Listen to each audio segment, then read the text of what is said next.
ഏലപ്പാറ ശ്രീകൃഷ്ണസ്വാമി ക്ഷേത്രത്തിലെ തിരുവുത്സവത്തിനാണ് തുടക്കമായത്. തിരുവുത്സവത്തിന്റെ ഭാഗമായി കലശം, ശ്രീമദ് ഭാഗവത സപ്താഹയജ്ഞം എന്നിവയും നടക്കും.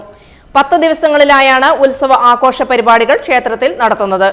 കലശപൂജ, സപ്താഹയജ്ഞം, അഷ്ടാഭിഷേകം, കളഭാഭിഷേകം, പുഷ്പാഭിഷേകം, വെണ്ണ നിവേദ്യം, സമൂഹ സദ്യ, താലപ്പൊലി ഘോഷയാത്ര, ആറാട്ട് ഘോഷയാത്ര, ആധ്യാത്മിക പ്രഭാഷണങ്ങൾ, അഷ്ടദ്രവ്യ മഹാഗണപതി ഹോമം, വിധിപ്രകാരമുള്ള പൂജാതി കർമ്മങ്ങൾ എന്നിവയും നടക്കും.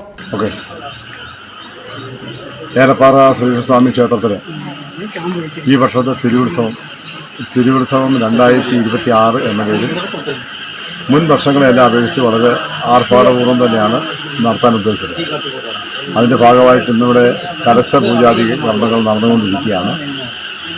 അമ്പലപ്പുഴയിലെ ഞങ്ങളുടെ തന്ത്രി കുറുമനയിൻ്റെ പാമ്പോൻ തമ്പൂരി അവരുടെ മേൽനോട്ടത്തിലാണ് കലശം നടക്കുന്നത്. കലശത്തിന് ശേഷം വളരെ ശ്രേഷ്ഠമായ കളഭാഭിഷേകം നടത്തപ്പെടും.